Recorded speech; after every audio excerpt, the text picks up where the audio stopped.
we ended up coming up with Chancla Academy. She's like, it's like being in school. Like you graduated from Chancla.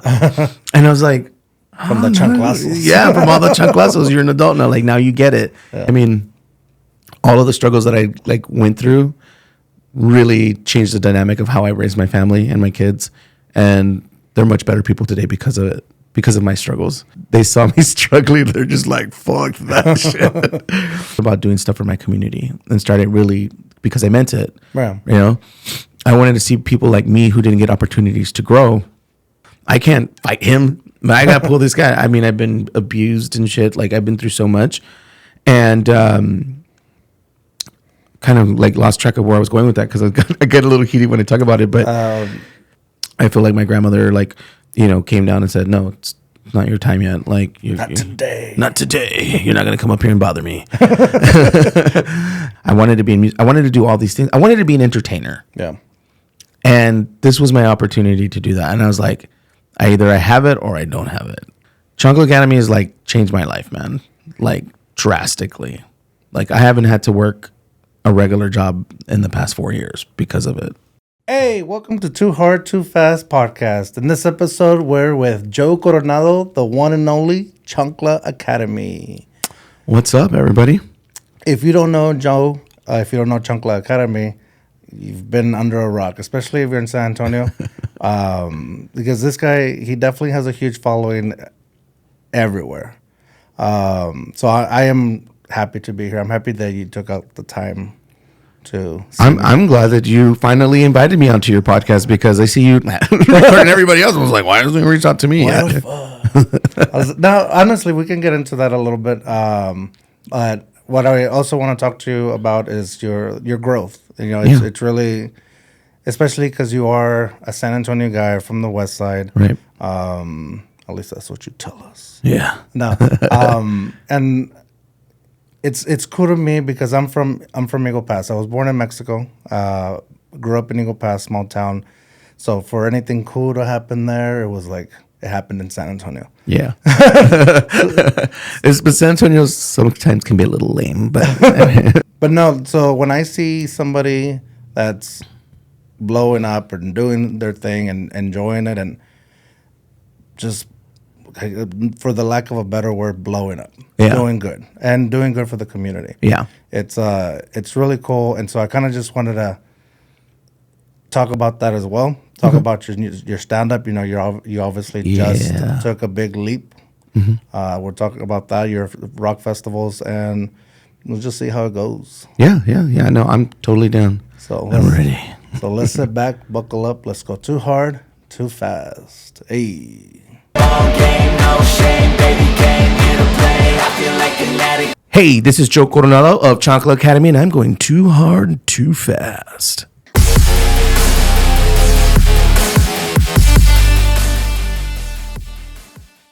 I guess we should start off with where you're from. I said earlier you're from San Antonio, so the San Antonio question is, what high school did you go to? Oh, okay. So I went to John F. Kennedy High School for like 3 months. I wasn't there very long.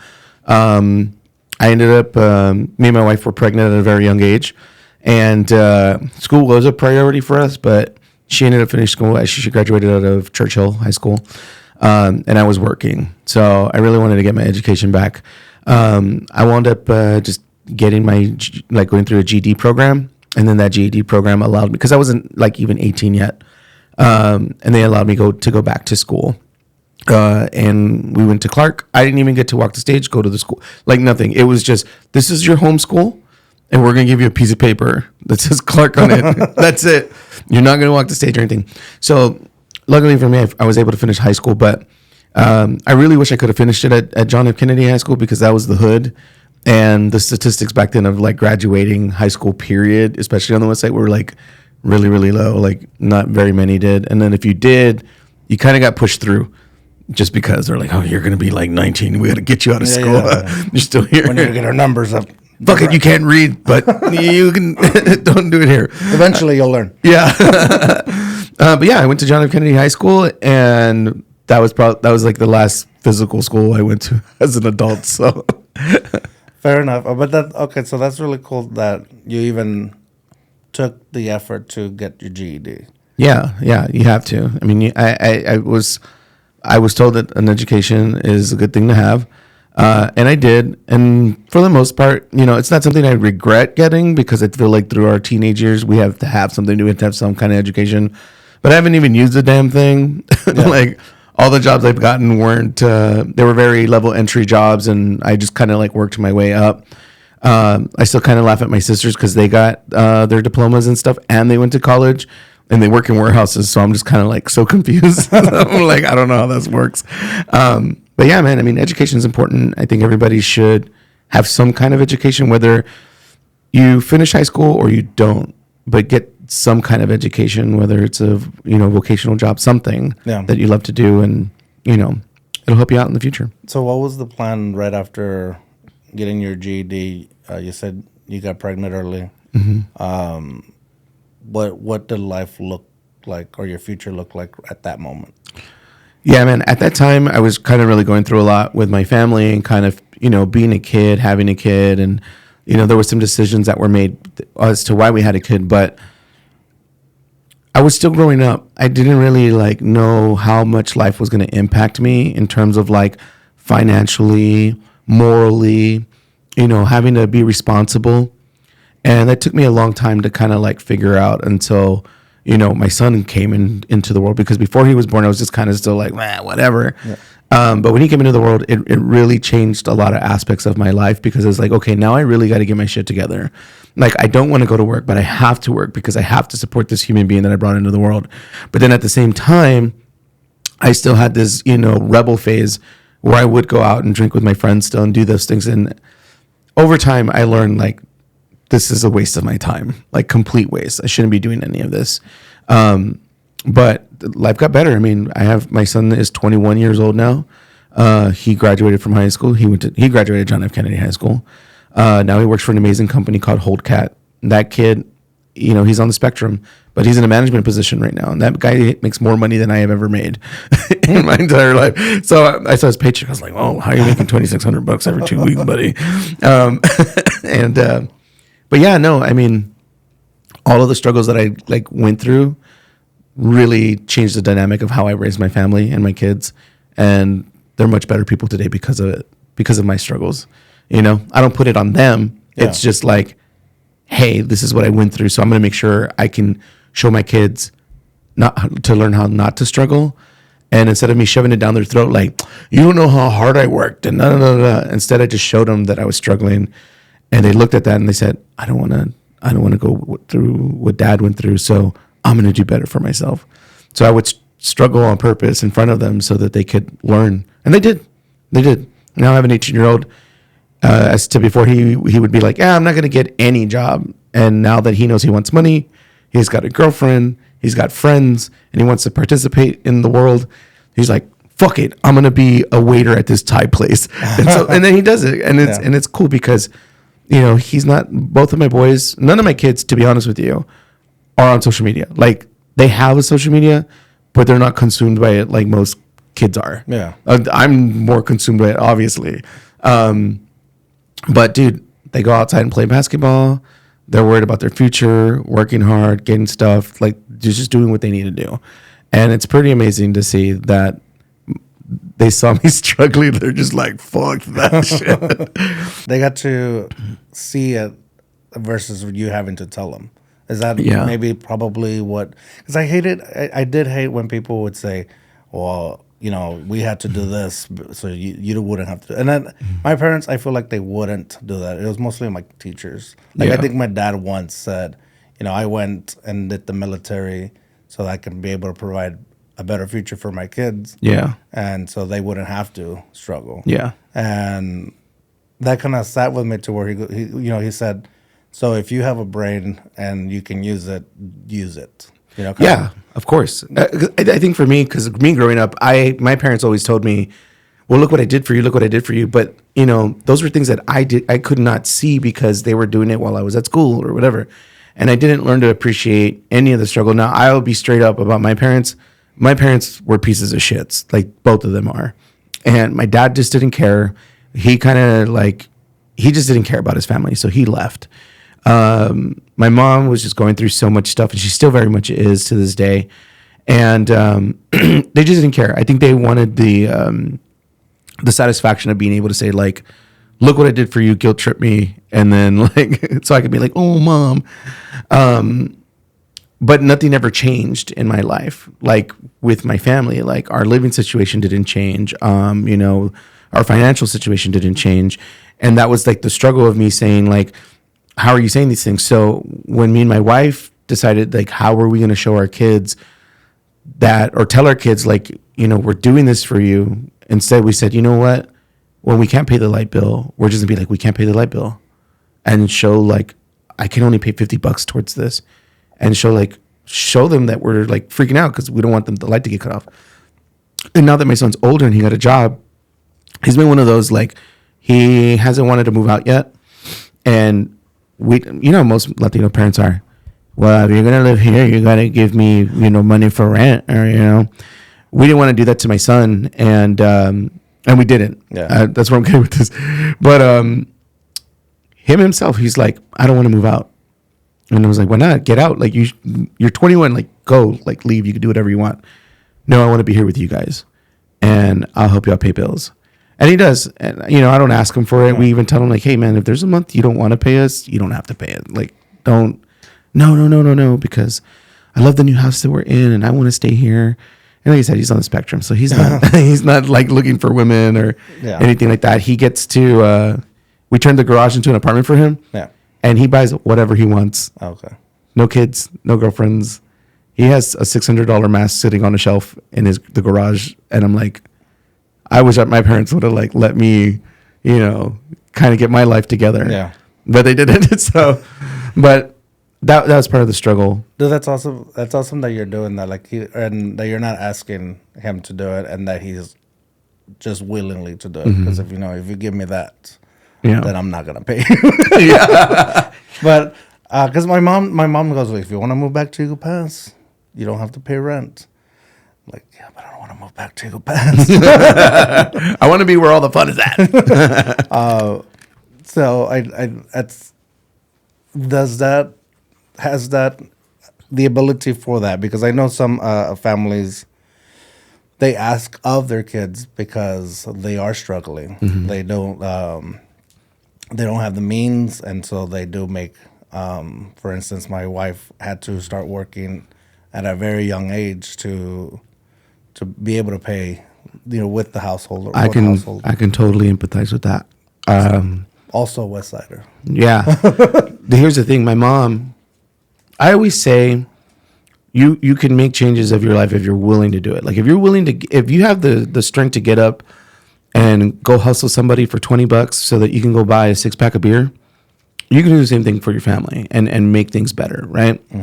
At 13, and I have a lot of people that can vouch for this. At 13 years old, my mom was struggling to pay the bills because my stepdad, he would get an SSI check every month, and my mom kind of wanted her own money. So she forced me to get a job where I was selling candy with this little company with this lady, 3 for $1. It was just Airheads and Mickey Mouse lollipops. That's all it was. And I was walking outside for 12 hours a fucking day, being 13 years old. And I would only make 10 cents for every $1. So you can imagine how much candy I had to fucking sell, man, to make a decent amount of money. And I'd bring it home, and the first thing my mom would do is just take my money. And that was part of why I dislike my parents so much, because they thought they were teaching me a lesson of being a hard worker. Like, this is what it's like to work. And it wasn't, because I was fulfilling whatever issues they had. Like, oh, here's the money for this, or here's the money for that. As opposed to, like, because when she found out my son was helping us pay bills, because my wife still talks to my mom. She's like, well, he shouldn't be charging him. I'm like, yeah, but we didn't start slaving him away at like 13 years old. Yeah. I knew what I needed to do as a kid, but I didn't get time to be a kid, even when I was younger, because my mom dealt with alcohol, and it was like a rough part of my life, because I was 8 years old going into bars and pulling my mom out of bars, drunk, wasted. What can an 8-year-old do against a 240-pound man, right? Yeah. I can't fight him. I got to pull this guy. I mean, I've been abused and shit. Like, I've been through so much. And kind of like lost track of where I was going with that because I get a little heated when I talk about it. But when your mom found out that you were yeah. So, she made us work. She made me work. And I remember one time I worked so fucking hard, dude. I was like really into wrestling back then. I worked so hard to get my monitos. That's all I wanted was my monitos, dude. And I had $80. Went to Corpus. We worked really hard. We had a good weekend. I was like, fuck yeah, $80. That's the wrestling ring. I get Stone Cold and Triple H. Like, I was super excited. I go home. I put my money in my drawer. I wake up because I was so tired. I was waking up in the afternoon, and all of my money was gone. Dang. Yeah, and I was so infuriated. And at that point on, that's when my mom was like, you don't understand what it's like, all this stuff, whatever. And I said, okay. And as the years went by, it was kind of the same story. And she told me, she's like, well, I had kids at a young age and you don't understand. So my wife was kind of going through the same thing with her mom, dealing with alcohol abuse, everything. And so we decided, hey, why don't we have a kid and show them that it is not what they say it is. Yeah. And we did. And we had my firstborn son. Did we struggle? Yeah. But we made sure to make ends meet. We did what we could. We struggled like any normal person would. Sometimes we did have to borrow money. Sometimes I did have to pawn stuff or whatever. But we never looked at our kid and say, because of you, we're struggling, or because of you. We never did that to any of our kids because me and my wife knew that whatever happens in our life, taking care of our family, were decisions based on what we made. If we were late on the light, it was because we were late on the light. Right. Like I could have found, like I would get like little odd jobs here and there. I would donate plasma. Like people think I used to be a tecato, bro. Like these holes in my arm are deep. Yeah. $60 a week. I was like, all right, 1 week I'm paying the light. 1 week I'm getting some food. 1 week I'm getting formula or Pampers or whatever. Like I would donate blood. I mean, my body was taking the turn, bro. Like I thought I was gonna die from donating plasma. Yeah. Donate plasma, do like labor ready jobs. Because at that time, working was great, but the hours weren't great. Oh man, I remember when like $8 an hour was like the biggest thing. I remember I got that, but the hours were shitty. I was working like 10 hours a week, and that's not a lot. Yeah. But yeah, no, I mean, overall, through all that struggle and perseverance and everything, it really kind of like shaped my family the way it is now, and kind of how I see things and how I live my life accordingly until I'll drop dead. So I want my kids to like be able to see that and say, hey, you know what? Okay, we got to make better choices for ourselves, as opposed to just standing there and complain about it and wait for somebody to help us fix it. Yeah. So yeah, I'm definitely not a proponent on just standing there and waiting for something to happen. But I do know that things take time. Yeah, they do. So, and sometimes it feels like it's never going to change, but hopefully it does. And for you, it seems like it has. Tremendously. When did the social media get started? When did you start doing things on social media, and when did you have to find the time for it? Yeah, well, it was funny because we had just moved back from Florida, and because we had been up there for like 4 years, and my wife decided that she wanted to come back to San Antonio because there was some stuff going on with her mom, and so we decided to move back. Obviously, COVID hit, and I had a really cushy job, man. I was making $70,000 a year. I was working at Cricket as an operations manager, and I was running like 7 stores. So it's like, oh, okay, cool, we're good. And COVID happened. We all got laid off in an email. Like nobody got called. It was just out of nowhere. And so obviously the government was pretty much handing out free money to everybody. So it was just like, let's just kind of like, take advantage of this. Wait. So you moved back from Florida? No, like right before COVID. I moved. I was in San Antonio in January, and then 2 months later, COVID happened. Okay. So, could you imagine? No. But yeah, so throughout the year, COVID was getting pretty bad. I wound up getting sick. I don't know if I ever actually had COVID or not, or what it was, because I couldn't get to a hospital, and I thought for sure I was going to die. Like I felt every symptom that everybody ever said they felt about having COVID. I literally wrote letters to my family that night because I was like, they're gonna find me dead in the morning in the living room. Like that's what's gonna happen. And I just told God, like, okay, if this is it, this is how I go out. Cool. And I ended up waking up in the morning feeling a little bit better. I feel like my grandmother, like, came down and said, no, it's not your time yet. Like, Not today. Not today. You're not going to come up here and bother me. And my daughter was just like, you should start doing more videos and photos. And I'm not one to really be in front of the camera too much. And I did one TikTok, and it was just a skit about my grandmother not wanting an Alexa. And that video got like 8.8 million views. And it was kind of like, oh, okay. And it just kind of like went from there, and then just trying to figure out like where I was going. Before Chancla Academy, I was Confessions of a Poor Family is what I was. That was your name? That was my name.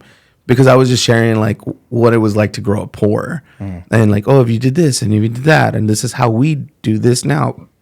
And the name was okay. It was too long. People were kind of like, they're like, oh, okay. But I was blowing up on TikTok for a while until I shared one story about growing up in San Antonio. And I was like, I have to change the name. This Confessions of a Poor Family thing's not working. Me and my wife were talking, and we're talking about how my grandmother would always like smack the shit out of me, for every little thing. If I screwed up, she reminded me. And we ended up coming up with Chancla Academy. She's like, it's like being in school. Like you graduated from Chancla. And I was like, from the chanclazos. Yeah, from all the chanclazos. You're an adult now. Like now you get it. Yeah. And she allowed you to pass. So I was like, we were like Chancla Club, Chancla School. And she's like, Chancla Academy. And I was just like, and I went and I changed my handle immediately. My friend drew me up a logo really quick and everything. And that's how Chancla Academy was born. It wasn't even like thought of in the beginning. It was just like another video I blew up about my grandmother like teaching me a lesson. And then it just kind of went from there. And that's how that happened. Was that like, I'm doing this from now on? Or was it still kind of just hobby or... Yeah, it was still very much a hobby because when I was blowing up, the whole situation with COVID was happening. Like nobody was really going out, nobody was working. So I said, you know what? I'm going to do this full time for right now because I have money saved up from the stimulus and all the unemployment I was getting from my job. So I told my wife, I was like, hey, can I do this full time? We'll be okay for like the next year and a half. And she's like, well, do whatever, it's your life. I'm not going to tell you what to do. I was like, okay, cool. So I started doing it, and I started kind of learning how TikTok worked. I started to learn like what people really wanted. And then I discovered something about myself during that whole process was, as a kid growing up, that's what I wanted to do. I wanted to be a TV personality. I wanted to do film. I wanted to be in music. I wanted to do all these things. I wanted to be an entertainer. Yeah. And this was my opportunity to do that. And I was like, either I have it or I don't have it. It's going to go down one or two ways. And sure enough, it fucking blew up. I didn't think people thought I was even funny, but people did. And they were starting to share my videos, and I started to get recognized. And it was amazing. It was fun. It's still pretty much fun. Yeah. But Chancla Academy has like changed my life, man. Like drastically. Like I haven't had to work a regular job in the past 4 years because of it. Because of all the cool opportunities I get, the money I get paid. Like I get paid from Instagram right now. And then all my little side gigs I do. Like I have a thing I'm doing tomorrow with beer and all, And it's like true West Side, South Side stuff. Yeah. But getting paid pretty well. Like I can say that one video is $500. I do 4 videos a month, bro. I've got my rent paid and my light bill paid. Dang. I don't have to do much, but and you're comfortable sharing the amount like that? Yeah, I don't give a fuck. I don't give a shit. Yeah, because I want people. There's a lot of people that are like, I make it's good enough. It's good. It's because they don't make enough. That's why you're not making enough. No, I don't mind sharing that. It's because I want people to understand that while $500 is a lot of money, it's also not a lot of money. Yeah. Because I have to work really, really hard to make $500. Like people don't understand like how hard that $500 is to make, and people be like, well, somebody works this many hours to make $500, but you do a video, and you get paid $500 for a minute worth of video or 2 minutes worth of video. I'm like, yeah, but you have to understand, like I'm like a telemarketer. I have to one, I make videos to put content out there. So I'm pretty much marketing myself every day to say, I want that company to look at me and say, we'll hire him. On top of that, I mean, I'm a media consultant too. I help other companies, which those companies I can't say, but I help them with their social media and stuff. But just know that you can make $500 if you're really good at what you do. Yeah, and if you're getting people's attention too, because I think it's the same with this podcast. I love doing this podcast, but the work, and this is not complaining at all. This is not, so I don't want people to think I'm complaining. He's complaining. Oh my god, pinche wannabe influencer. No, fuck them, bro. Fuck them all. But no, the thing is, like, growing it has been fun. Oh, everything just What was that? Did the audio go out? Yeah. Test. We'll cut this off over here. Did it pause it? Yeah. Oh, there it goes. No, it's not recorded anymore. All right. Shit. What was it saying? Okay, you were an influencer. I want to be. You want to be an influencer? Nah. I want to be a podcaster. So Yeah. I'm a wannabe podcaster. Nah, you're not a wannabe podcaster, man. I look at your stuff and I think it's very intriguing how you go about, trying to create these conversations with people. And most people don't get an opportunity to even talk to people. Like, when I hear you say something like that, it gets me upset because I want people in my city to know that everybody's creative differently. You just got to find your way of making that thing work. Yeah. But I also tell people, either you have it or you don't have it. And you have the ability to talk to people. I mean, you've talked to a lot of great people, in our city. Thank you. And you really got to believe in yourself. You got to build a community, bro. You really, when it comes to doing this with social media, period, and even just podcasting, like, dude, like, you have to go in 100. You got to go hard. You got to go fast. Okay, you really. That's the one thing I don't. I want to go hard, but I want to go slow at it. Like I'm okay with the slow build because I do believe the fast growth, the fast anything is a fast burn too. Yeah, and I don't want that. I want the slow burn. I want to be able to, if I'm building this and if I get to build it, then I want it to last. Yeah. So I'm fine with however long it takes because I'm like I said, I'm enjoying it. And I think that's where I was getting at is building the community. It takes a long time. It takes a lot of work, but once, and to your point of getting paid for a minute video, it takes a while to get that minute video or for somebody to say, yeah, I'll sit down on a podcast with you. Yeah. So that's where any of the complaints of, oh man, I can't believe you're getting $500 for a minute video. It's like, yeah, but all the other hours that I put in. Yeah, you're putting in hundreds and hundreds and hundreds of hours to just get that one person's attention. And then you do that video for that business, and then you're hoping that the next business will see it, and then they'll want to do it. I mean, it's no different than marketing, like advertisement. Yeah. People think that, I'm not saying that social media is easy either, because people like to be like, oh, it's so easy. You just pick up your phone and you do this. I'm like, no, you have to understand that you have to be good at what you do, and that takes work and effort. It's like saying like, oh, the person that does the commercials on TV, they have the easiest job in the world. Like, no, like they have to create that 30-second video to convince you that their food is good, so that you can go and eat it. Do you know how much hours go into lighting that fucking rib that you saw on TV? Like I've had the ability to like see commercials and stuff get shot, dude. 8 hours for like 20 quick seconds on TV. And I'm like, bro, and these companies are paying hundreds of thousands of dollars to be seen because of those commercials. And it's like, it's crazy to think that people are doing that. Like, it costs so much money, it takes so much time. Yeah. But you got to get it right, because if you don't, then guess what? Nobody's going to hire you. Right. Nobody's going to want to do anything with you. Let's go back to say more good things about me. Yeah. No, I'm kidding.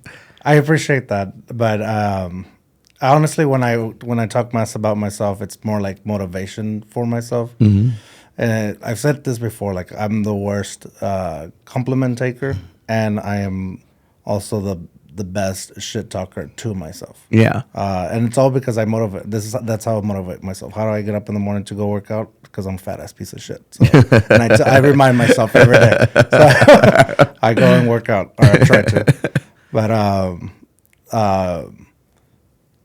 you with your social media growth, does that take a toll on the other aspects of your life, family?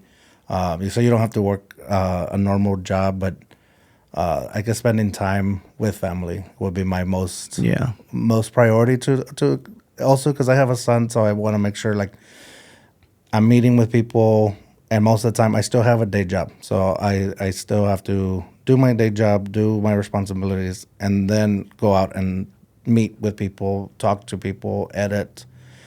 But I try to make time for my son no matter what. Yeah. It's giving me the ability to watch my family grow up. Like that's been the most beautiful part about this whole thing. And I mean, this is the future of like, where the workforce is going, social media, the current climate that we live in. Things are being taken over by AI, and everything's being automated. I mean, fast food restaurants are becoming automated now. So it's just like, what are a lot of us going to do? And social media like has provided me that anchor where it's like, hey, like you're good at doing this. This is where you're going to head. And I love spending time with my family. That's been the biggest, most important thing for me ever, because I hated I didn't get to see my first two boys really grow up so much because I was working 6 days a week at my job. And then I didn't even get to spend the money that I was even making. My wife, they would go to SeaWorld or they would go do something. And then the one day that I was off, I couldn't really spend time with them because I was so tired. I wanted to sleep. And so I'm like super, super grateful that the opportunity I've gotten has been able to like do that for me. But I try to tell people too that social media is like not all fun and games, because recently, last year, about 9 months ago, I went through a whole like canceling phase, and just people are going to be ugly to you on the internet. People are going to lie about you. And I say this, and I'm going to say this for anybody that's listening. When you get on social media, I don't care how clean, how good you are of a person. People are going to find something to hate about you. You're going to have people that are going to come out of the woodwork that never had spoken to you in a long time. People are going to take advantage of situations for clicks and views for their page. They're going to make a big deal about it. So you also have to mentally prepare that part about your life, because it can affect your family in a dangerous way. It can make them feel uncomfortable, unsafe. But at the same time, you're trying to keep that momentum going because you do have something good. And it's like, what do you choose? Right. So when I went through that whole phase, I was mentally preparing myself for a while before I even said anything. And it was at one point where someone close to me gave out my personal address. And that's where I drew the line. I was just like, okay, you know what? That's not cool. That's not cool. It's like, okay, I would understand if it was this one thing, but it's not. You're literally making a mockery of me. And because you couldn't do what I'm doing. So you want to figure out a way to like totally destroy that, which had the opposite effect. So when I finally came out and said what I had to say, my wife was very timid about me having Ariel back on, my videos, because you had older women calling my daughter a bitch. Wow. Yeah. Wow. Yeah. Like, oh, look at this little bitch, and all this stuff. And it's just like, but once I came out and I said my piece and I left it alone, and I kind of realized that was the first time in forever that I truly got a taste of what the internet can do to you and what people can do to you when they lie and they manipulate things and try to perceive you as this person. And you have to be prepared for that, because there are people that are gonna fucking hate your guts. Mm-hmm. I know a lot of people that don't like me, and I don't care now because I know who I'm dealing with. Yeah. There's a bunch of pendejos and pendejas on Facebook that have no better life, but you're gonna have to deal with that. And that's why I try to tell people too, when you do social media, like, if you think it's going to change your life for the positive, expect a huge wave of negative. Like, you're going to do, like, do you know how many times in the comments I hear people telling me, like, I hate you, you should die, you're fat, all that stuff. Yeah, I read your comment. People don't like me. And, and I'm okay with that. I was just thinking of that. I was very hesitant on commenting on a lot of your stuff, even though I was like, oh, I have a good joke. I don't know if this is funny. But then I was like, if I say it, somebody's gonna come after me. Yeah. So I usually try to keep it as funny as possible, as clean as possible. And I think the one I did was when you moved out of the West Side. I did like a little call out, and I was like, just kidding. And then I was like, but nobody fight me. It's like I really went quick to cop out on it. Yeah, no, people are weird, but I honestly do not get personally offended by anything anybody tells me. Like, I was bullied all of my life, even by my own parents, my family. There's nothing that you can say to me that's gonna be like, I'm gonna get up and jump over this thing and fight you or talk shit to you. Yeah, I'm just kind of like, okay, like, I don't know what you want me to say. I'm But just be prepared. If I say something back, you can't get mad when I do. Right. And that's kind of my superpower is I let people talk shit to me because when it's my turn, because I'm a very observant person, especially of body features and stuff, I'm a good little roaster. And so I tell people, it's like, oh, go ahead, say all you want about me. I'm fine with it. But when it's my turn, you can't be saying stuff like that to me. I'm like, bitch, you were just talking shit to me. Like, now I can't do you. But yeah, man, there's a lot of positive, but I have to say, unfortunately, there's more negative than there is positive. But you gotta have to kind of like relish in the positive as much as possible as you can, so that you don't lose your fucking mind. Because I could be like other people and just rant all day on the internet. This person hates me. This person hates me. It gets you nowhere. People don't watch me for that. They don't watch me for that. They're just like, make us laugh, clown. I'm like, all right. My fucking symbols. But you don't shy away from some of the, I don't want to say drama, maybe drama, or some of the perceived controversy to where you do or have called out certain people, and we don't have to get into the whole thing, but like the influencers that go to restaurants, the HEB ladies, which that was hilarious. They complaining about HEB, which that's a badass HEB outside. Yeah. No, I don't. Let me tell you something. A lot of people think that I want to run my mouth and say the things that I want to say, but when you go into your community and you hear people, man, I follow this person, but this person was like this to me, or they said this to me. It's like, where do you stand as a person? Like, nobody asked me to get up and start making content, right? It was a choice that I made. Right. Nobody asked it for me. I don't have the right to go out and start mistreating people. I'm not a celebrity. I'm a nobody. I'm just a guy who's just very popular. That's how I see it. I'm just a popular guy. People know who I am. I make some funny jokes and do some cool stuff, but that's it. And I don't ever mistreat people outside of that. Like, if you come up to me, say hello or whatever. But when I see these people and they're making content and they think that they're just the fucking shit, they're not funny half the fucking time. They're not good at what they do. And I'm like, I just don't get it. Like, and it's not me taking it personally, like I'm better than you, because I don't think I'm better than anybody else, because I would never say I'm better than anybody else, because there's going to be somebody that's better than me. Right. But it's just like they sit there and they complain and they talk about this and they talk about that. And it's just like, shut the fuck up already. Like, you do nothing special. You do absolutely nothing for your community. The thing that pissed me off the most, I think what really got me going, was when I started talking about doing stuff for my community and started really, because I meant it, Right. I wanted to see people like me who didn't get opportunities to grow. All of a sudden, a lot of these creators were like, well, I'm from my community too. For the Puro West Side. No, so like, shut the fuck up. No, you're not. Like, you were never that.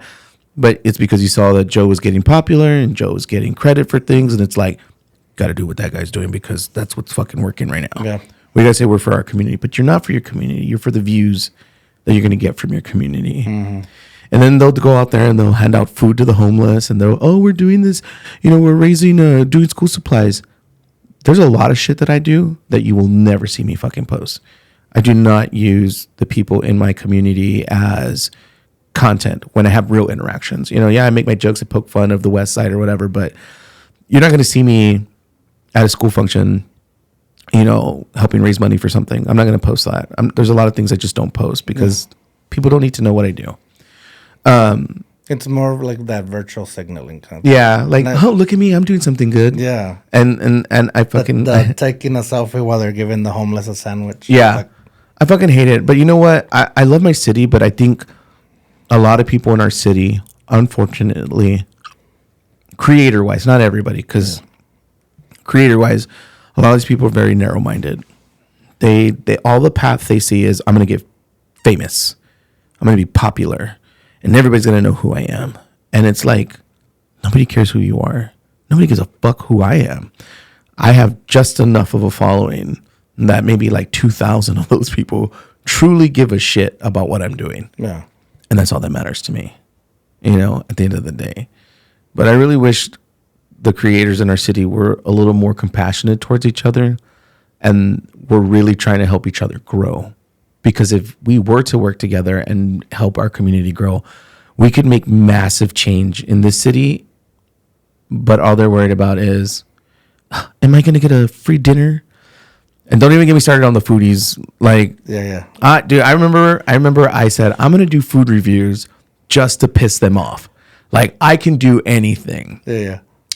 There was one foodie was like getting mad, like, because I lowered my prices down to charge, but I wasn't like, I was charging people, but I wasn't charging people. I would just be like, say that I paid you, that you paid me.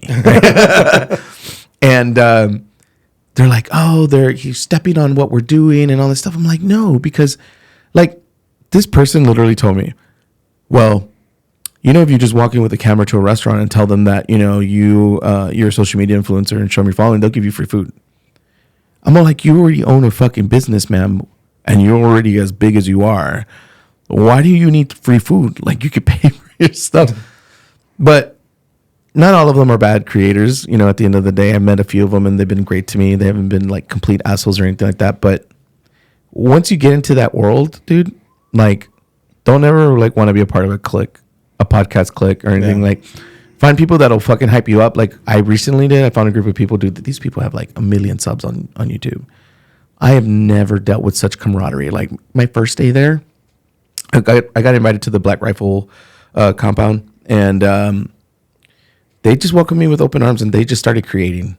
I don't know. You said Black Rifle. Black Rifle Coffee? Yeah, that's where I went. I was like, coffee. I know. I want coffee right now. But yeah, I got invited by one of the co-founders, and I met some amazing creators that day, and they messaged me, man. I didn't have to message them. Yeah. I mean, I'm a nobody compared to their numbers and what they do.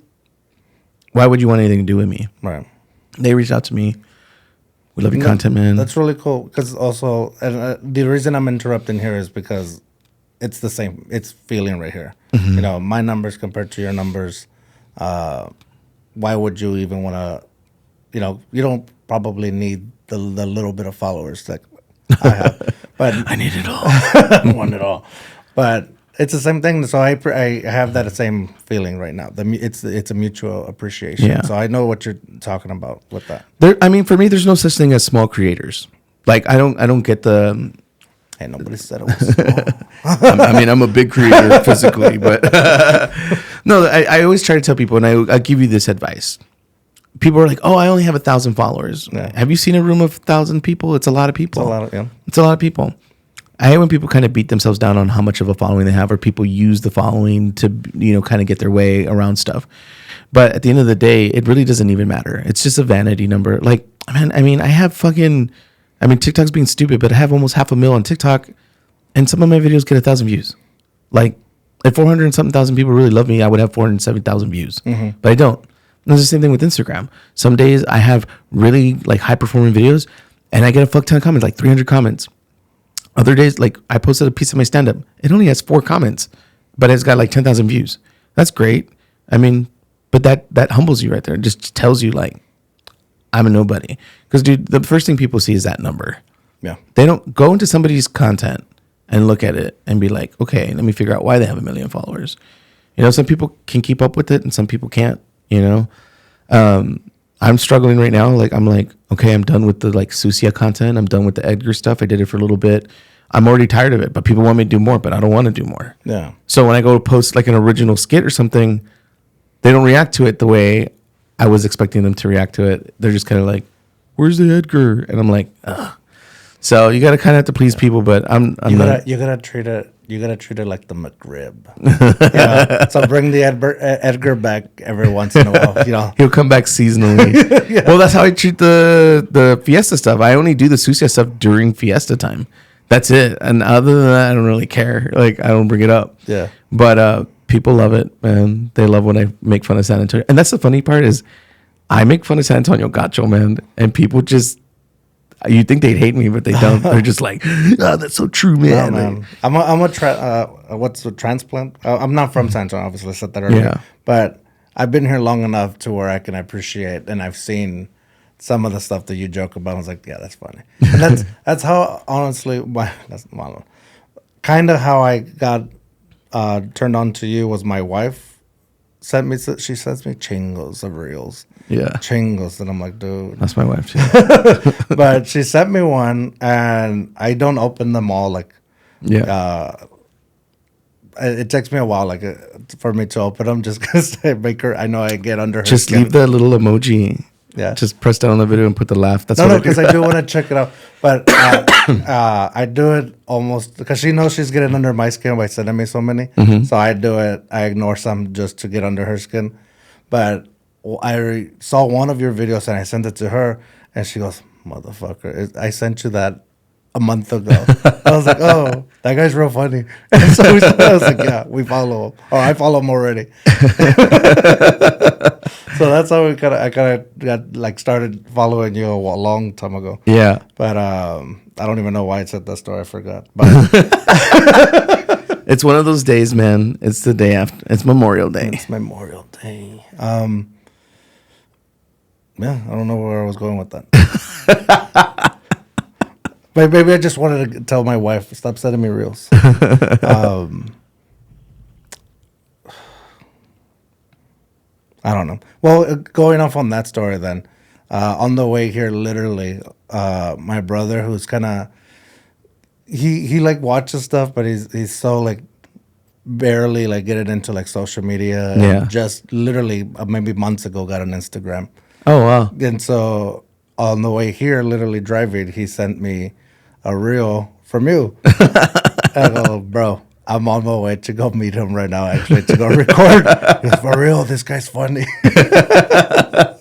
It's great to see people share it, like, because I can see when people are like sharing my content. Yeah. And it's amazing because I mean I walk, like, there isn't a day that goes by that I don't see. Like, I was just, when I went to the convenience store before I got here, the cashier like recognized me. She's like, I've seen you before. I'm like, oh yeah. She's like, from the internet, right? And I was like, yeah, I gotta go. No, I robbed your store. No, I got to the point. Now I'll be somewhere, and instead of people like coming up to me, they'll whisper like, oh my God, that's the Chancla Academy guy. That's him, right? And it's fun. And then there's just times where I'm kind of like, I'm over it. I'm not over them. Yeah. I'm just over the whole like, oh my God, you're a Chancla Academy. It's cool. It's cool in the beginning, but after a while, you're just kind of like, yes. I just want to go grab my macaroni and leave. My wife sent me here, and I want to go home. I know everybody I've met has been like extremely great. Sometimes people will like, dude, it's funny because I'll be at a restaurant, and then I know that they're looking at me, and the first thing they do is they pull their phone out. And oh my God, I had the camera on you the whole time. I was gonna say, I was like, hey, switch the camera. Yeah. But I don't want to stop you because you're like, you should have told me. You had a good story going, so I didn't want to stop you. But no, it's at a restaurant. Sorry, you're gonna just look at him while I'm talking for a minute. But just sweating, like seeing the red light on me. No, people will like be at the restaurant and then they'll notice me, but they're afraid to tell me. And then what they'll do is they'll pull their phone out and then they just play my video really loud in the background. What the? Yeah, like they'll just be like, and then I can hear my voice. And to then see if you're gonna look up. Yeah, and I don't now because I'm kind of like, don't be weird. Like just like when you're done eating, like, or they'll be like, oh hey, have you seen this guy? And it's like, hey, what a land. And you hear my voice, and I'm like, fuck, man. I'm like, I just dug down a little bit. Ariel loves for me to be at Target, and Ariel will be sitting there, and she just goes, hey, when there's a group of people, hey, everybody, it's Chancla Academy. He's here signing autographs. And I was like, shut the fuck up, dude. That's like, hilarious. She's crazy. But yeah, no, I love when people find my content and then they send it to people I know. And they're like, dude, just one friend of mine won't stop sending me your content. I'm all like, I don't know what you want me to do, bro. I'm funny. Let me ask you this, though. And dealing with the Chancla Academy or the Chancla itself, have you heard of I don't want to say controversy, but kind of people that subscribe to the fact that chancla is a trigger word and it's like bringing up past traumas or generational trauma. And, it's the word. Have you heard that? Yeah, I think Me Too did something on it, and I just like left them a whole bunch of comments calling them pussies because I get the people like and I will say I'm not one of those subscribers. It's Good. just something I heard because I would have been like pussy. But just I guess I see it now because obviously Chancla Academy here in San Antonio, and the baseball team, the missions, The flying they do the chanclas. flying chanclas, and I think it's hilarious. Yeah. But from there, I've seen a lot of the comments or people just mentioning that everything's a trigger warning. The people that are complaining about the chancla being a trigger warning are people that probably have never been hit by a chancla. And because I have a friend who is like, oh, yeah, trauma, chancla, like you're promoting abuse. I was like, you want to know why you hate that word so much? You just want to know why? Because nobody ever beat your ass and you never took accountability for your fucking mistakes. So when they did try to, you victimized yourself the entire fucking time because you didn't want to take accountability for your actions. I go, you can ask any adult, including myself. We look back at why we got hit and we don't like validate our parents for like hitting us, right? But like, because I was like abused. Like my dad used to punch me in the face kind of thing. But I would rather get hit by the trauma. But my point with that is all those people, including myself, even my wife, we all look back and be like, I deserve that. Like I was being necio. I did talk back to my mom. My mom deserved to pop me in the face. And the reason why we have that realization now is because now I have kids. And my grandma was right. She goes, what you do to your parents, your kids are going to do to you. And sure enough, it's a cycle. And so now I'm having a lot of those fucking like Raven moments where I'm just like, I swear to God, these guys. Aren't you gonna help her? She's gonna hurt herself. No. Just watch and learn. Oh, damn. Chancla Academy, where your life lessons begin. and then, and I'm just kind of like, holy fuck. I remember when I did that. And I'm like, oh, fuck, my mom beating my ass was justified because I want to beat my kid's ass. But, Yeah. But no, I feel like the people that want to use trauma as an excuse, especially if you're going to use the chancla for crying out loud, it's like, give me a fucking break, dude. It's a piece of foam, bro. I was going to say, I don't think I've ever got hit with a chancla. Or at least I don't remember getting hit with a chancla. I wish I would have because it would have hurt a lot less than a belt. Yeah. I miss the belt, man. I've been thinking about, and you can't steal this because I'm already trademarking it. Because the guys, they love the Chancla Academy, and we're making new merch and stuff. But I want to create something called the Correa Club, and it's just like 2 belts. It's fucking because I remember getting hit by the belt. I mean, I wasn't like fucking like whipped with it. Well, maybe once in a while. Yeah. But I mean, I miss the belt though. I miss it. I have my belt. Are you saying it? You're saying it like you enjoyed it? Yeah, I fucking enjoyed Like you liked it a little bit. I did a little, a lot. No, man. Like I only got that to like maybe 3 times, and then the 4th time was like they just showed it to me. I was like, all right. Yeah, my mom used to do the snap like that, and I'm like, oh no, like don't hit me. But no, man, I think it's so fucking stupid, dude. I really hate stupid shit. And I will say I deserved it. Every time I got spanked, I feel like I deserved it. Yeah, I did something super bad. Like I wasn't hit all the time, but I did something real bad. Yeah, that's why I try to tell them, like my friend, like well, my kids too, is like, look, just take accountability for the bullshit you did, because I may not hit you here or spank you or ground you, whatever, because we got to work shit out. I go, but in the real world, do the same thing to some random person, and they're gonna kill you, they're gonna knock your ass out, or they're gonna do something to you you're gonna fucking regret. Yeah. So because that's like real world. So I don't know. For those who are saying that the chancla is a trigger word and all that shit, go fuck yourself because you're a bunch of fucking crybabies. You know, it's like, damn, man. I don't know. And I will say, having my son, he it's weird, and I see it more now with this new generation where, well, half of them maybe I should say, where they do take accountability. Like, and you can tell, like if they're being raised correctly, or they just whatever. There's a good figure in their life. Yeah. They take accountability. They know to say sorry. There's no like back then where we were like, no, I'm not apologizing for nothing because it shows weakness. Yeah. No, I was like, shoot, I bump into a guy randomly on the street. I was like, I'm sorry. Even if they bumped into me, sometimes I'll say sorry. Where I'm like, I don't want to say sorry. I'll give them a face. Sometimes I'll give them a face like, you know, you were wrong, but I'm sorry. No, I hate when people bump into me too, but I don't. It's not that I don't ever say sorry. I tell people I'm absent-minded because I'm telling you, dude, I have literal blinders on, and I'm just like, the world is, I don't know what's happening around me anymore. Yeah. Half the fucking time. So when people tell me something, I'm just, huh? Like I've learned, I love my wife so much, but I've learned to tune her out. And so she can be talking and I'll catch certain words. I know when to get those words, and she'll tell me, she's like, stop fucking spacing out and listen to me. And I'm like, I did listen to you, and I'll say certain words, and she's like, she'll try to get me sometimes. But my point with this is that because of that, I've learned to turn the world noise out. Yeah. Like, even if somebody is being physical with me or something, like, I'm just kind of like, yeah. You'll never really see me in an altercation. But I don't know. I just turn people out, man. That's like the best thing to do. Yeah.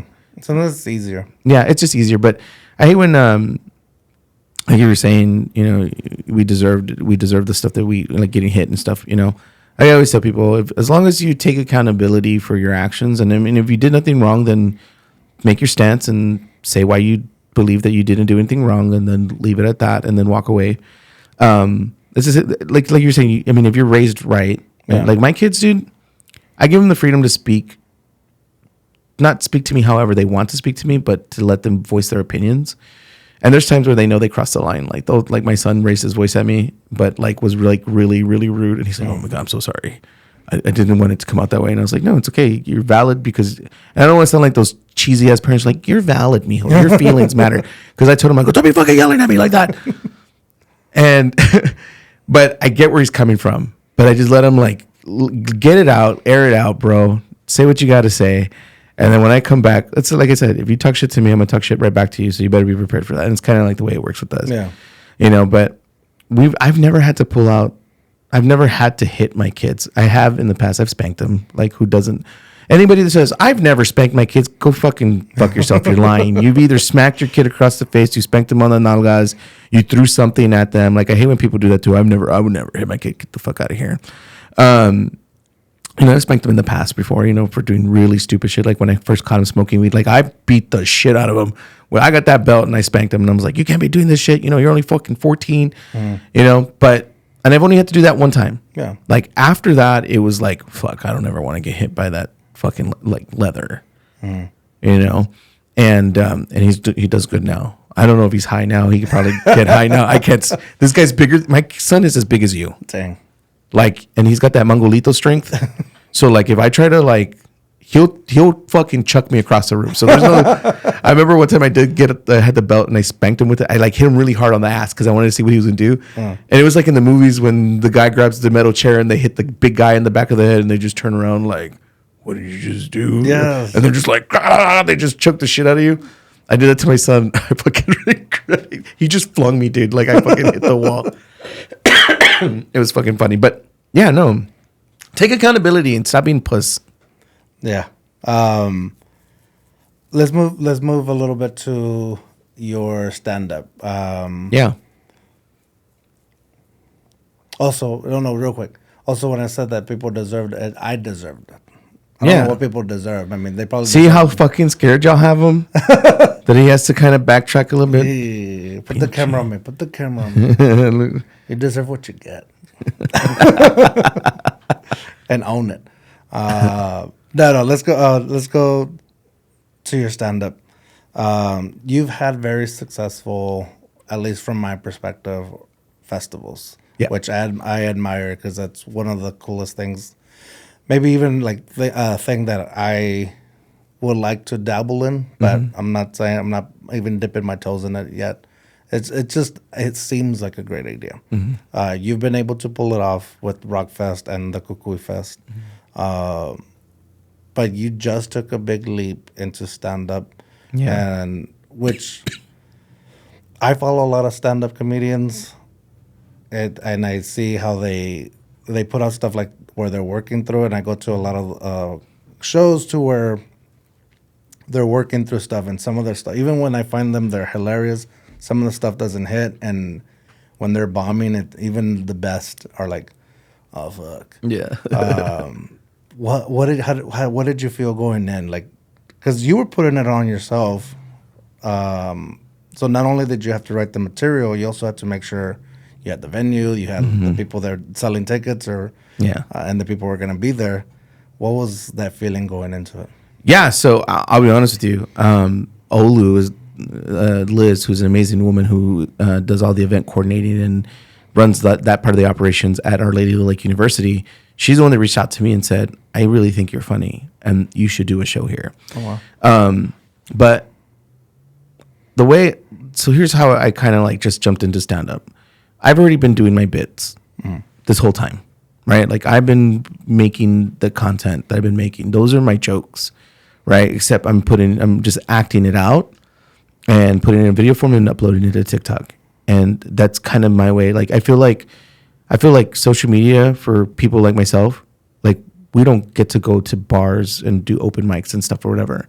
This is the new like open mic in a way. I think people are still trying to keep the traditional like stand-up comedy, which is good. Like I love the environment. It's good vibes because you can really test material and see if your shit's really funny. Because if you live it, like I have an echo chamber, right? People are gonna laugh at my stuff because they like me. Yeah. But at the same time, I also have to see that it's not always that way because how do I get new people to follow me? So that means a complete stranger saw my content, laughed at it, and followed me. So it's like being at a comedy club. But the thing is, when you're at a comedy club, and this is how I feel about it, you're never going to see that person ever again. They're not going to follow you. They're just there to get drunk and have a good time and laugh. They split, and they're going to go on beyond their night. On social media, I feel like I'm working really hard to maintain that person. I got to keep them hooked.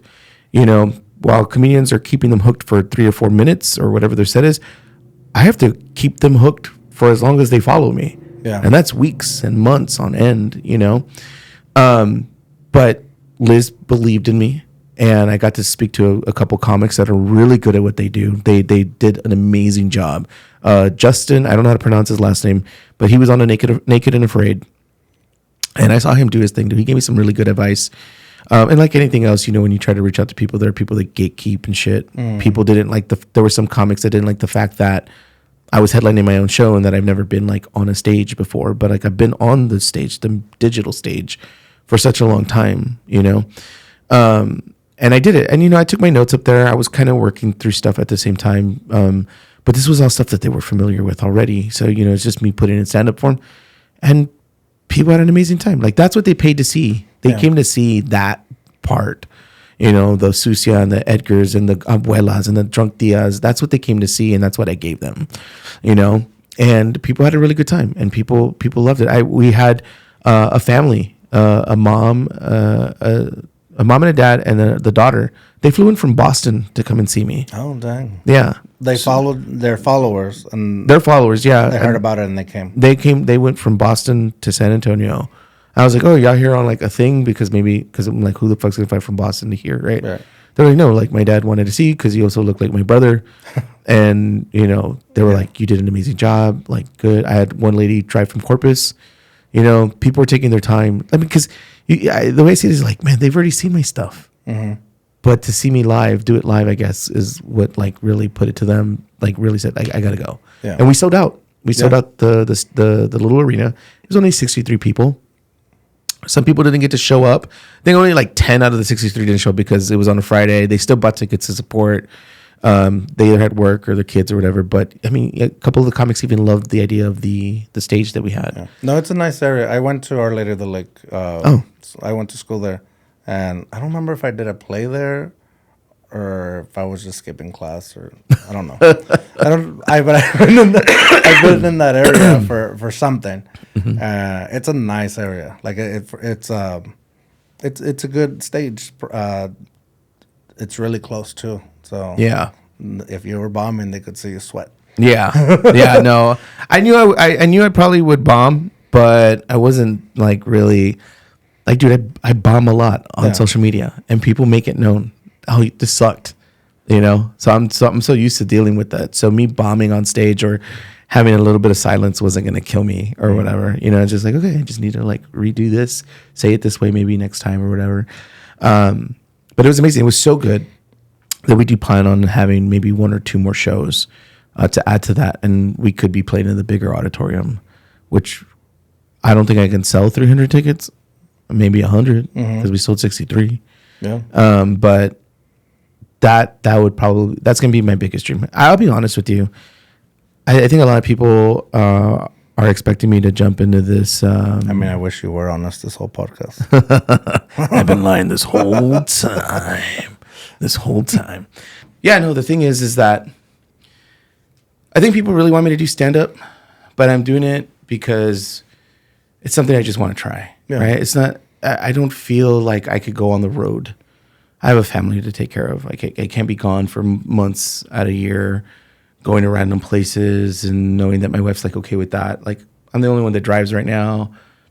I provide everything for them, so I couldn't just like get up and go. So right now what I'm trying to do is I'm trying to create like a stage show that I can do where, okay, maybe I do have to travel somewhere, but I go on a Friday and I come back home Saturday. Yeah. Kind of thing, you know, perform once or twice, you know, throughout the year or something, and kind of create these specials. And so I did a lot of research and stuff, and I was looking at how some comics, some people that do stand-up have never done like open mics, like ever. They found their audience and they curate content and they do their thing. There's a lot of content creators on TikTok that are doing that. They don't do open mics. They do open mics, but it's the content that they've been working on already for forever. So it's like nothing new. It's the same regurgitated stuff. And not that I want to do the same regurgitated stuff. I want to kind of break it down, but right now, like I can't really do open mics. Like I want to go to a bar and speak for 4 minutes, but I can't because of my schedule. Like I'm always busy running around, and I feel like I would be kind of spitting on all of the other comics that do great, that've been in the game for a long time. If I got a huge opportunity and it was like, well, that guy he never paid his dues. He's never done open mics. Yeah. You know, but at the same time, that's where I kind of try to tell people too, at the same time, I'm like, I've been doing my thing for years, you know, it's just now I have to put it on stage, and it's not up to the person of whether they laugh or not. Like for me, I don't care if they laugh or not. You know what I mean? I'm just there to put on a show. Yeah. You know? That was kind of what I learned when I was there. I said a couple things where I kind of I had a lot of people who were like, you just started talking about a certain story and like you just captivated us, and we just wanted to hear the story. Like we didn't care that we were going to laugh or not. It was just hearing Intrigued, entertained. Yeah. And so I recorded my set because I love Justin. Like Justin's been the only cool guy with me. I've been taking all of his advice. And he told me, he's like, you need to learn how to make people laugh. And I was like, that hit me kind of hard because it was just like, I am funny. I can make you laugh, but I have to learn how to make you laugh. And that was like, he's telling me like, you got to fix your set, like make it so that you're always getting them rolling and stuff. And so I've been researching like stage shows and how people do this and do that. And now I'm going to take all of my content. I have 30 minutes worth of stand-up. Wow, that's good. But I try to tell people too, I'm not a stand-up comedian. I just have stories. Yeah. And those stories just happen to be funny. And I've already done that on TikTok and Instagram. So it's like, I don't have punchlines. I'm not trying to write punchlines. But it's been amazing and I love it. And I want to walk into that world. But am I going to be a future stand-up comedian? No. Will I be able to do a stage show and share those experiences and maybe use my platform to help comedians grow? More than likely, that's kind of where I'm headed. I'm more of a Tony Hinchcliffe, you know? Yeah. He does his stand-up. I mean, he's been doing it for forever, but like, I feel like he's at a point now where he doesn't have to do any of that stuff. He can just do a show, boom, and he's out, and it's whatever. Yeah. look at George Lopez. George Lopez did stand up, but I mean, he got popular really fucking fast and then got a TV show. So I kind of feel like I'm in that same boat almost. I mean, I have some really cool comics following me, like Willie Barcena. Like, why does he need to follow me? That guy's funny as fuck. Like, I'm nobody. I have some celebrities following me and they'll message me, we think you're funny as hell. And it's just like, do I really have to go to the open mics? Do I really have to do all this stuff? And I can see why I would have to do it, but I think I'm in a different element than that. I'm not a stand-up comedian. I'm more of a show pony. Like you've already put yourself in a different level where you have people that want to fly across the country to see you. Yeah. So I can see where you don't have to do the open mics. Maybe just to try to get yourself better. I don't know if finding the crowd that doesn't know, oh, Joe from Chancla Academy is coming. I haven't had that problem. No, I haven't had that problem at all. People everywhere know who the fuck I am. It's crazy. Yeah, that's something that I don't tell a lot. What I'm kind of saying is like getting that crowd that doesn't know you will let you know what is actually working and not working. Yeah, and I did that at the station. People were laughing. But I'm not a comedian, so. Yeah. Well, I mean, neither am I. I mean, I don't even try to say I'm a comedian because, I mean, I just have the gift of gab and being able to just like take certain situations and make them funny. Because I don't know. I have a problem with like labeling myself with so many things. Like you're an influencer, oh, you're a content creator, oh, you're a comedian, you're like all these things. I think if I did label myself as something, I'm just more of an entertainer. Like I just love entertaining people. And because I can turn it on and just have fun with it, and I just so happen to make people laugh at the same time. So it's like, that's kind of where I see myself right now is just, I'm an entertainer and that's what I love to do. And cause I do so many things. I do food reviews. I do like ads. I do so many things. I still do so many different things that I've been able to captivate an audience that follow me for that. How old are you? I am 38. I just turned 38. 38. And you started doing the social media around 35? 4 years ago. So 34. 34. Yeah. Oh, yeah. Almost. My math didn't work. 34. Okay. But the thing what I'm getting at is that 38 and you're still either reinventing or inventing yourself or trying to do something else. Yeah. So that's pretty cool, man. Especially for people, because I've talked to, and some of the topics in this podcast have been, it's never too late kind of thing. Yeah, and it's never too late. And so I admire this, and it's also for me for the way I would like to change up the podcast. What else do I want to do with the podcast? Where is it going to lead me to? I feel it has a good trajectory to something good. It's already something good, but to something else. Yeah. And I'm excited for that. But I guess what I'm getting at is that everybody thinks that social media and this whole switching from, if I do this and I don't want to be, and I can't be labeled because I'm doing all these other things. Everybody thinks that it's a young man's thing or a young person's thing. Yeah. And it doesn't seem like it. And you're the example of that. Yeah. So I appreciate that. Yeah, no problem. Like I want people to understand that try everything. Like don't focus just on one thing. Like try as much as you can because you never know like what's gonna hit or what's not gonna hit. People wanted me to do food review stuff like for the rest of my life. I'm like, no, I'm not a foodie. I like to eat, but I don't want to fucking become obese and die of a heart attack. Yeah. People tell me to go run around HEB all the time. I'm like, I can only do that so much. I'm not that guy. Yeah. But it's been I've been blessed to be able to like do the things that I do, meet the people I've met. And the one thing I will say is when I met JT from Justin Timberlake from Black Rifle Coffee, he goes, if you're funny, we'll find you. And they found me, and it meant a lot because those guys are a big deal, And they were just like, you have it, man. Like when I talked about doing my first stand up, like because I just wanted to do it for fun. He's like, why don't you do it here, like at their compound thing? I'm like, why would you want me to do it here? Like you know nothing about me. You're white. Like what Mexican thing can I say? Can to I you? relate? Yeah. Like how are you gonna relate? That's kind of the problem too. Is like I'd be lying because Chancla Academy has expanded in such a way where I have the African American community, white people, like literally in the palm of my hands. Because Chancla Academy is no longer a Mexican thing. It's generalized.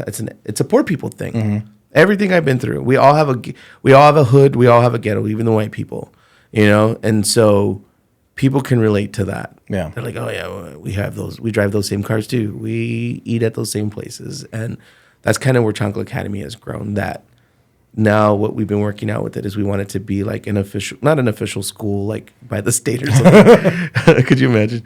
I can because I've seen some other schools. Don't go to KIP. No, I'm just kidding. But I mean, I want to take the brand in a direction that's very like sorority like. You're at school, everybody's kind of welcome, and we're working on the branding and the merchandise and stuff that we're gonna have, and we want people to be able to celebrate, you know, their past. Because when, like we were saying earlier, like when people talk about their traumas and stuff, I think if people would look at it the way I did, and as many other people that I know, those things that we went through as kids or adults make you who you are in the future. And they make certain things happen in your life that can be a huge blessing or a downfall, but it's up to you whether you're going to carry that, you know? Right. And I think once people start to realize that, like, oh, my life is so much better now. Yeah, it's so much better now because you had to go through what you went through so that you could learn those lessons so that you didn't have to go through it again. Mm-hmm. And that's what Chancla Academy is so you never forget. You don't forget where you come from. You don't forget your trauma. I mean, I get it. There's some stuff that's like, okay, if you were, you know, essayed or, you know, extreme abuse, I get it, right? There's some things. But like, you know, the whole, oh, Chancla is triggering, or my mom hit me with the belt and that's triggering. Like, get the fuck out of here. Like, Embrace it. Embrace everything your mother ever told you, your father ever told you, every smack, every little ounce of it. Embrace it. And then look at your life now. Did you do better or did you do worse? Because I know people, I mean, I didn't have a dad. Like, I had a stepdad, and that stepdad wasn't even a dad either. I could be like drunk somewhere, shooting up or killing people or not living a good life because I didn't have a dad. Oh, my excuse is I grew up without a dad. Right. You know? But I didn't. I said, I got to fucking do better for myself. I got to learn how to not be that dad. And I did. I'm not that dad. Right. And I'm grateful that they walked out of my life. Because I think if they would have stayed in my life and they would have continued their habits that they had while being in my life, I would have picked up on those habits and I would have been a really shitty father to my kids. So embrace it. Embrace everything that you go through because it does make you better. I like that. Yeah. I like that. That's a good way to come to the end. I have one question that I didn't warn you about. Usually I always warn people about these questions. 6 inches. But it's for a too hard to fast story. So it can be either a drunk funny story, a funny story, words of wisdom, or a cautionary tale. Mm-hmm. Whatever you feel comfortable saying and living on the internet forever. I used to go to a club called The Bottom, and I thought I was a really good dancer, and I wasn't. I used to try to do the Running Man. I can't do the Running Man. I would kind of like I wouldn't do the whole kick. Oh, I would the camera's do this. on you. That's what I was saying. I would try to do the Running Man. You know, you do the little kick thing, but I wasn't. I was like skiing on the floor. Yeah. And I used to think I was the best fucking dancer in the fucking world, and they recorded me, and they put it on Facebook, bro. That probably has to be like the worst fucking day of my life because I thought if you think you're a good dancer and you think you got moves, you better ask your friends to check you first, because the worst part of it was my friends were hyping me up. Dude, you're an amazing dancer, bro. Get out there. Go out there. And I'm just like, I'm fucking doing some 50s dance and shit. Like, dude, I'm the worst fucking dancer. So don't trust your friends. Double check that you're a good dancer, and know that you live in the age of social media, because they're going to record that. I think it's still on Facebook to this day. That gets to live on the internet forever. Yeah, because I was going too hard and too fast that I thought I was the most amazing dancer in all of San Antonio. Perfect. So with that said, we just gone Too Hard Too Fast with Joe Coronado from Too Hard Too Fast. Hey. From Chancla Academy. I appreciate your time. Thank you, man, for having me. I feel like we can talk forever, and I would Same. love to have you back on if you're willing. Yeah, no, for sure. I definitely love to do it. Perfect. Yeah. The camera was on you, so it's binding. Yeah. But with that said, remember, dare to be you, dare to be weird. Bye.